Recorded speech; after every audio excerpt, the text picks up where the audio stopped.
Brian Williams has been all over the news lately. And while he's getting the shaming he deserves, don't think for a second that there aren't thousands of other people out there selling you lies every single day. And I want to make sure you don't lose sight of another liar who thinks she can use the heroism of our nation's armed forces to promote herself as the next commander-in-chief.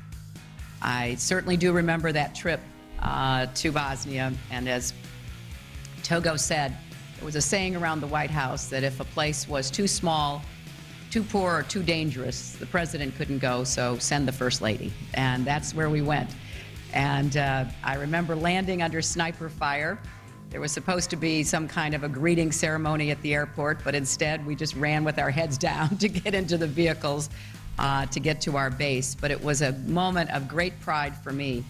So Hillary claimed she dodged sniper fire to get to her car. Here's a video of what really happened. And in the footage, I'm not sure I see any sniper fire. That's Senator Clinton talking to me on the military flight into Tuzla. And these are the pictures we recorded of the greeting ceremony when the plane landed. From the footage, I'm not sure I see any sniper fire. And what makes this truly disgusting to me is that when she was called on it, she dismissed it as if it was no big deal. Only someone completely arrogant, ignorant, and disrespectful of what really happens in war could say something like that, and all to get people to like you more. I've seen sniper fire, and there's nothing casual, nothing small, and nothing ordinary about fighting for your life on the battlefield. There is an undeniable feeling that we all get when we learn of the selfless stories being told about the men and women who have sacrificed everything on the battlefield for our freedom. Those stories humble us, and they inspire us to wake up every single day and accomplish even more. Hillary was willing to lie in order to take advantage of that feeling of gratitude and awe Americans have for those who serve. Oh, I was under sniper fire and I know what it feels like to be in war.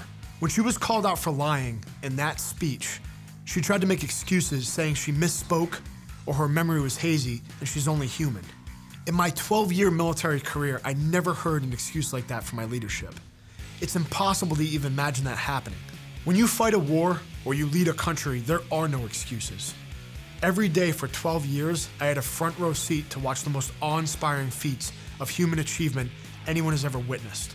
Nothing matches the feeling you get seeing guys suppress the fear of death in order to fight for their brothers and fight for the freedom of the men and women back home. When you see that, when you truly see it and live it and experience it, those moments that you shared on the battlefield, the heroism and the courage you witnessed, will drive you and inspire you and humble you every single day for the rest of your life. And to associate yourself with that, not by action but by lying, is as dishonorable as anything I can imagine.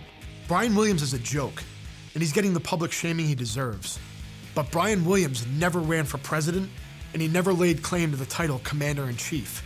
There's a different set of rules for people who do. And Hillary, the fact that you think the brave and selfless acts of our nation's heroes are yours to falsely associate yourself with just to advance your career proves that you are not worthy of the office you seek.